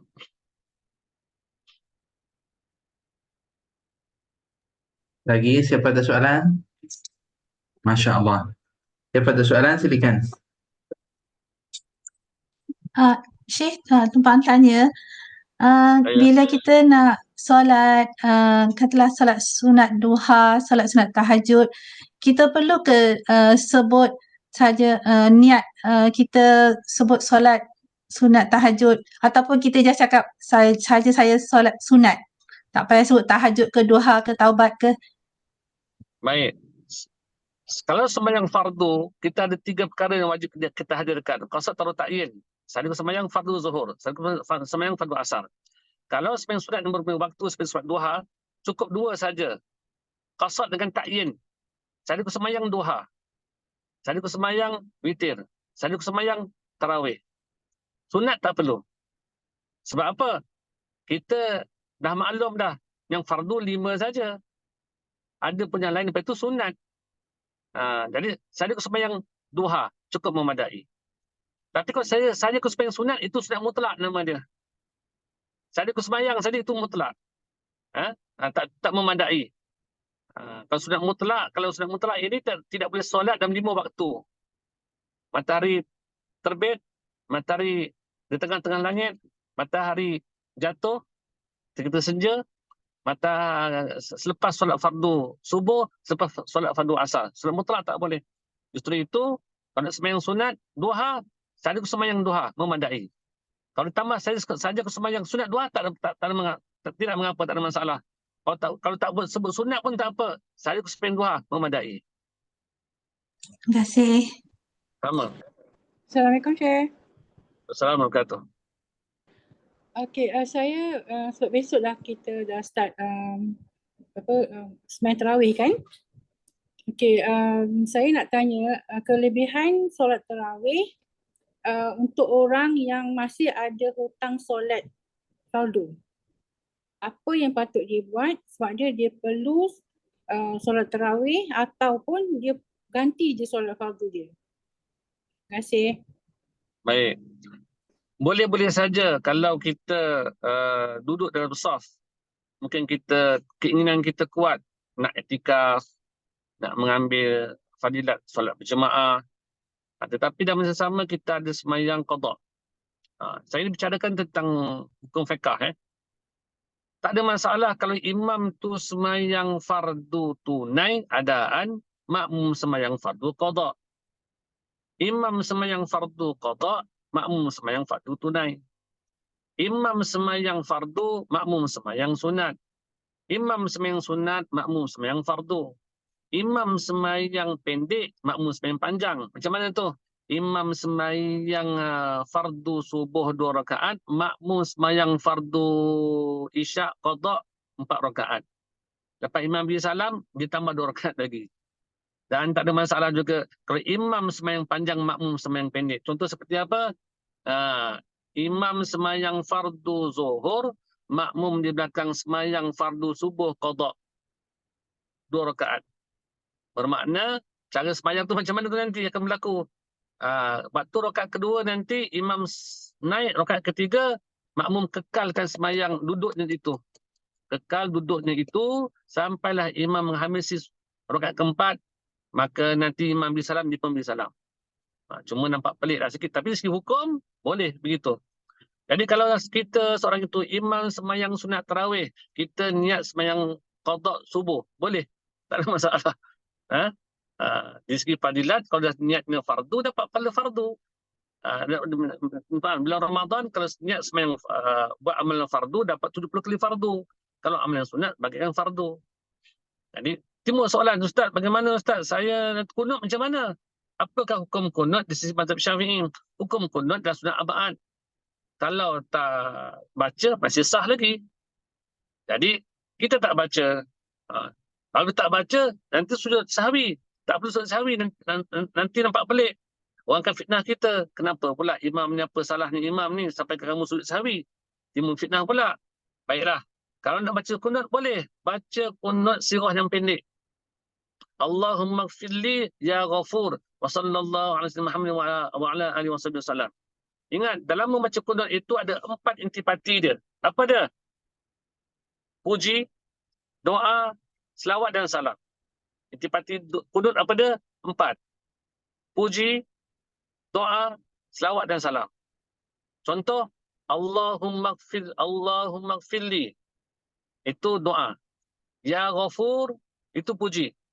Wa sallallahu alaihi Muhammad wa salawat dan salam. Ataupun Allahumma rahamni, ya ghafur, ya rahim, wa sallallahu alaihi Muhammad wa sallam. Allahumma ftuf bina, Allahumma ftufni, Allahumma ftuf bi, ya latif, wa sallallahu alaihi Muhammad wa sallam. Boleh baca pendek saja. Ada soalan lain? Assalamualaikum. Assalamualaikum Syekh. Wassalamualaikum. Saya nak tanya, bagaimana solat qada orang yang sudah berpuluh-puluh tahun tinggal? Orang yang berpuluh-puluh tahun tinggal dan dia pun tak tahu berapa banyak. Maka saya memetik kata-kata ulama bahawa kita buat je qada. Nanti akan datang isyarat. Mula-mula kita hitung dulu lah, kita hitung kasar. Hitung kasar maksud di sini macam mana kita congak lah. Biar lebih, jangan kurang. Dan kita berusaha untuk qadakkan solat kita itu. Sebenarnya nanti akan ada juga nintasan hati, isyarat daripada Allah Ta'ala kalau sembahyang itu sudah selesai. Tetapi kalau atas takwa, kita hitung, katakanlah, kadang-kadang kita ini walaupun sudah balik dan matang, tetapi ilmu kita tak matang-matang lagi. Ilmu kita matang mungkin ketika mana umur kita 25 tahun. Maklumlah, apabila sudah bernikah, dapat anak dah besar, tanya, ibu, ni macam mana mengaji? Barulah kita segan. Ibu, ni solat ni macam mana nak solat? Barulah kita segan dengan anak kita. Jadi kita pun baru dapat kesedaran, 25 baru nak menjalani fiqah. Jadi kita dah tinggal solat daripada apa? Kita tak ingat bila balik kita, orang perempuan contohnya, tak ingat balik ni bila sebab dengan haid dia. Maka dia congaklah kurang lebih. Mungkin umur 11. Kalau 11, ambil 10. Kalau ragu-ragu 10, ambil 9. Paling tidak 9 lah kita kata. 9 sampai umur 25. Qadakkan. Dan kita pun tak tahu semayang kita dulu pun semayang juga ingat. Tetapi semayang tanpa ilmu. Ikut-ikut saja. Belajar di kafar tu pun belajar ramai-ramai kan. Bismillahirrahmanirrahim. Alhamdulillahirabbil alamin. Ada hurufnya tertinggal di situ. Maka kalau kita belajar, kita dalami sekarang ini, itu tak sah Fatihah begitu. Mungkin waktu kita solat dulu walaupun kita dah balik umur 15 tahun tetapi bermain-main dengan kawan. Tolak siku ditolak kita, tolak siku ketawa-ketawa, batal. Dan kita tak ingat berapa kali kita buat begitu dan bila kita buat begitu. Maka sekarang ini kita hitunglah secara kasarnya daripada umur 9 tahun sampai umur 25 tahun kita qadakkan solat kita itu. Sebab apa? Kerana pernah belajar tetapi kematangan betul-betul kita belajar fiqh itu, kematangan fiqh kita baru bermula 25 sebab 25 itu baru kita belajar sungguh-sungguh. Baik, itu contoh 25. Bagaimana pula contoh 52 tahun pula? Baru tersedar. Lepas pencen, 55 tahun, 60 tahun, baru tersedar. Barulah ada insafnya, barulah nak mendalami agama. Maka kita buatlah. Timbul soalan, Ustaz, bagaimanakah hari ini baru nak buat, besok lusa meninggal pula, macam mana? Mudah-mudahan Allah ampunkan kita dan Allah memperkirakan niat kita nak qada itu. Kerana berdasarkan hadis Nabi, innamal a'malu binniyat, hanya sebenarnya tiada lain amal itu dengan niat. Jadi jika seorang itu ada niat nak qada, selagi mana dia hidup dia akan qada solat dia, tetapi ajal mendatang, maka mudah-mudahan Allah pilih niat kita itu dan Allah akan ampun kita. Wallahu a'lam bishawab. Terima kasih, Syekh. Baik. Sama. Assalamualaikum, Syekh. Assalamualaikum warahmatullahi wabarakatuh. Nak tanya, sambung daripada soalan tadi. Maksud Syekh, sebab saya tak faham, kita boleh gabungkan niat kita tarawih dan qada ke ataupun kita sembahyang qada saja masa solat tarawih itu? Semayang fardu tidak boleh digabungkan dengan mana-mana. Semayang fardu saja. Tidak boleh fardu dengan fardu, tidak boleh fardu dengan sunat. Jadi kita semayang fardu saja. Kalau sunat lain cerita. Tapi fardu ini orang imam sembahyang tarawih, makmum semua sembahyang tarawih, kita seorang-seorang diam-diam kita niatkan fardu, niatkan qada. Maka kita sembahyang fardu, imam sembahyang sunat. Okay, baik. Fardu saja ya. Baik.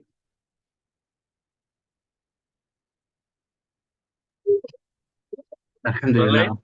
Ya. Ada siapa-siapa ada soalan?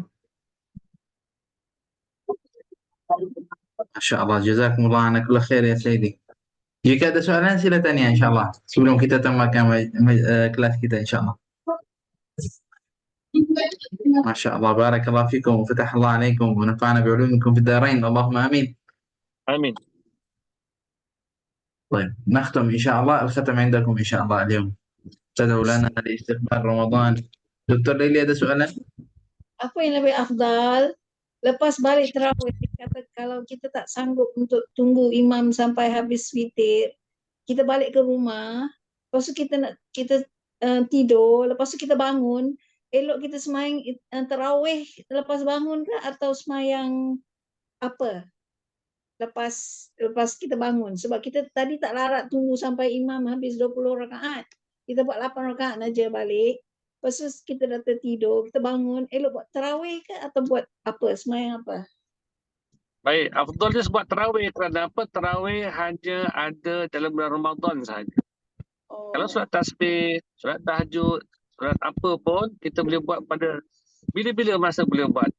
Bulan tarawih ataupun bulan Ramadan ataupun di luar bulan Ramadan kita boleh buat.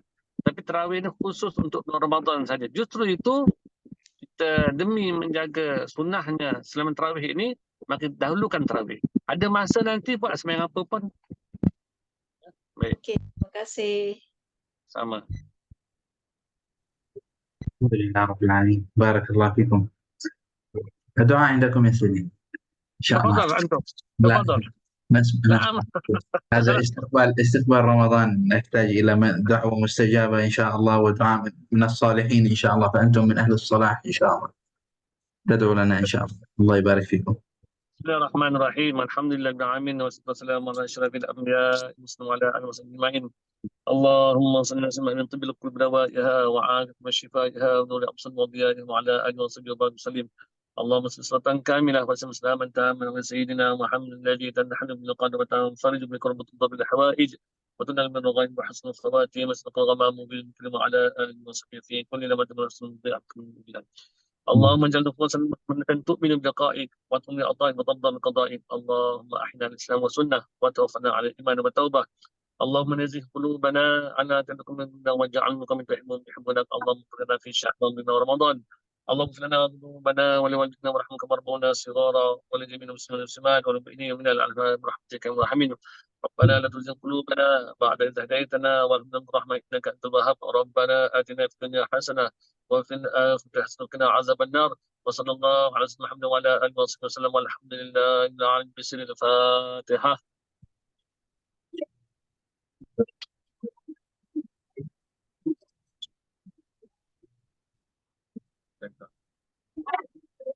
آمين آمين يا رب العالمين. بارك الله فيكم. وتقبل الله منا ومنكم صالح الأعمال. Untuk maklumkan untuk semua, barakallahu fikum, Syekh Jauhari ada madrasah di kawasan Ampang dan sekarang dalam proses untuk membangunkan satu madrasah.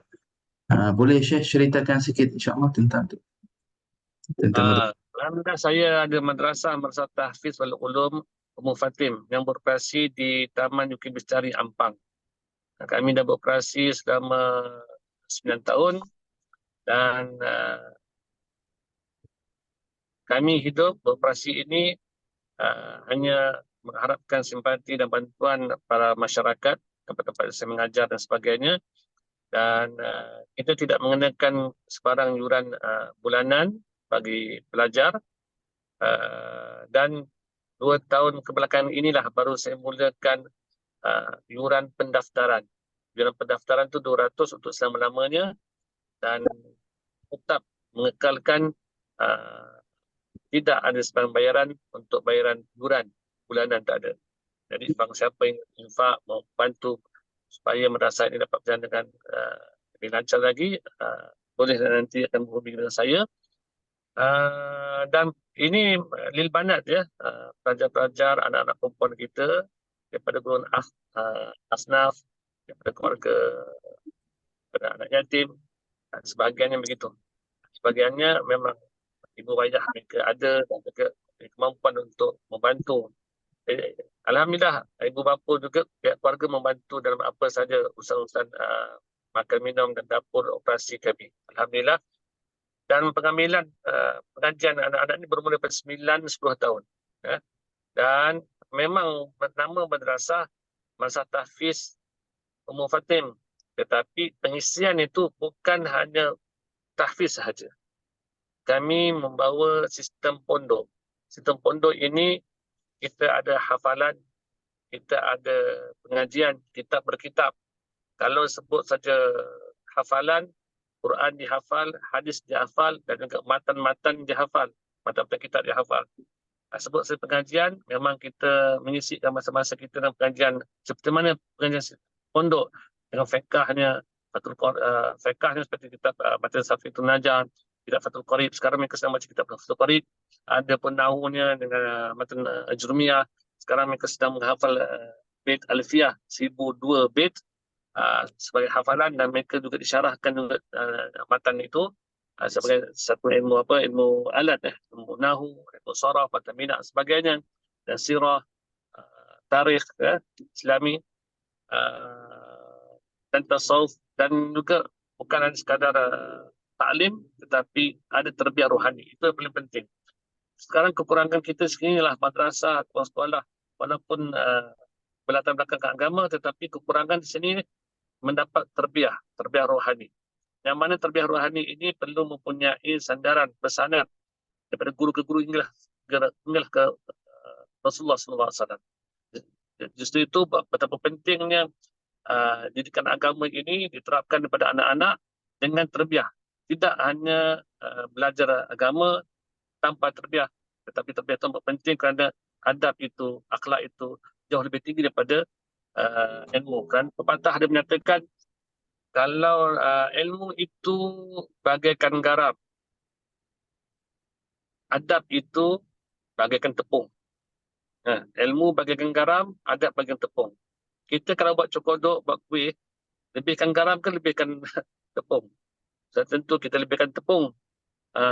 Maka di situlah nak ceritakan bahawa adab itu lebih tinggi daripada ilmu. Supaya apa? Supaya lahir daripada ulama-ulama Eropah ni. Dan itu sedikit latar belakang. Dan kami sedang usaha untuk mendirikan madrasah di Gombak, di belakang Masjid Zakaria. Dulu sebut Masjid Zakaria. Situ belakang Masjid Zakaria itu ada tanah situ, lebih kurang seekar. Gombak batu 8,5, batu 9 itu dekat sebelah kubur tu. Ada satu lorong ke belakang Masjid Zakaria. Sedang usaha lah. Sekarang kami sedang usaha untuk fasa cucuk, dah selesai. Cuma sekarang ni nak melunaskan lah hutang-hutang cucuk itu. Cucuk untuk naikkan bangunan itu. Dan jika anda seandainya bangunan itu siap, insya-Allah kami akan pindah ke sana lah dan operasi seterusnya. InsyaAllah. Itulah sedikit latar belakang tentang madrasah saya. Sekian. Masya Allah, barakallah fikum, jazakumullah ala kulli khair. Ini adalah peluang yang terbaik untuk kita insya-Allah di bulan Ramadan ini. Al-ujur mudha'afah, pahala insya-Allah akan lagi banyak biiznillah ta'ala. Jadi saya orang yang pertama insya-Allah akan join dalam bab ini untuk madrasah Syekh Jauhari biiznillah ta'ala. Dan saya ajakkan semua pelajar-pelajar saya untuk usaha insya-Allah untuk kita infak pada madrasah itu. Jadi ini adalah saham untuk akhirat untuk kita. Khususnya adalah sekarang madrasah seperti mana kita dengar pada Syekh Jauhari, madrasah ini adalah dalam keadaan membangunkan madrasah. Maknanya adalah ini akan jadi saham insya-Allah yang tetap biiznillah subhanahu wa ta'ala. Maksud akan sedekah jariyah. Sahih Sayyidi? Nah, Dia akan jadi di antara juga sedekah jariyah yang benda ni akan wakufkan untuk tempat penajian. Alhamdulillah.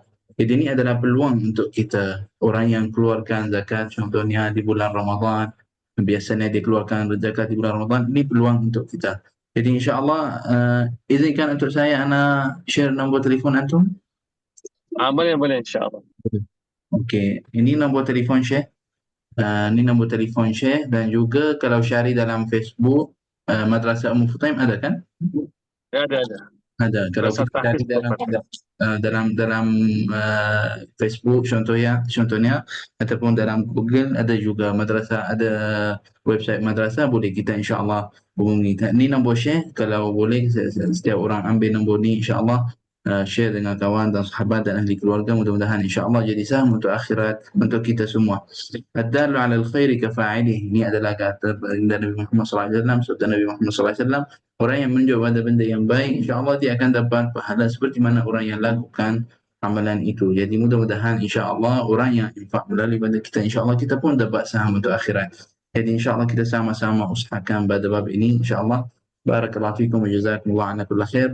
وجزاكم الله خيرا سيدي على ما علمتمونا. شكرا لكم، ونسأل الله تعالى أن يبارك فيكم وأن ينفعنا بعلومكم في الدارين. اللهم آمين يا رب العالمين. Amin. اللهم إنا نسألك يا أكرم الأكرمين يا أرحم الراحمين يا أرحم الراحمين يا أرحم الراحمين أن تصلي وتسلم وتبارك على سيدنا محمد، وأن تصلي عليه صلاة تشرح بها صدورنا وتيسر بها أمورنا وتقضي بها جميع حوائجنا يا قاضي الحاجات يا رب العالمين. اللهم إنا نسألك علما نافعا وقلبا خاشعا وطرفا دامعا وإيمانا متقبلا يا أكرم الأكرمين. اللهم افتح علينا وعلى شيخنا الشيخ جوهري يا رب العالمين فتوح العارفين الذين لا خوف عليهم ولا هم يحزنون بجودك وكرمك وإحسانك يا أكرم الأكرمين. اللهم تقبل منا هذا العمل خالصا لوجهك الكريم، واجعله يا إلهنا في صحائفنا وصحائف والدينا ومشايخنا وأصحاب الحقوق علينا وسائر المسلمين أجمعين يا رب العالمين. اللهم إنا نسألك يا عزيز يا قدير يا سميع يا عليم يا عالما بكل حال يا من لا يخفى عليه حالنا يا من إليه مردنا، نسألك يا إلهنا أن تنقلنا من هذا الحال إلى حال يرضيك وترضى به علينا يا رب العالمين. ربنا يا ربنا هب لنا من أزواجنا وذرياتنا قرة أعين واجعلنا للمتقين إماما. ربنا آتنا في الدنيا حسنة وفي الآخرة حسنة وقنا عذاب النار وقنا عذاب النار يا عزيز يا غفار يا أرحم الراحمين يا الله. وصلى الله على سيدنا مولانا محمد وعلى آله وصحبه أجمعين والحمد لله رب العالمين. بارك الله فيكم وجزاكم الله كل خير وكل عام وأنتم بخير، والسلام عليكم ورحمة الله تعالى وبركاته. Waalaikumsalam warahmatullahi wabarakatuh. Waalaikumsalam warahmatullahi الحمد لله يا سيدي. بارك الله فيكم. wabarakatuh. الحمد لله رب العالمين. Terima kasih Syekh. Terima kasih Syekh. Terima kasih. Amal. Assalamualaikum warahmatullahi wabarakatuh.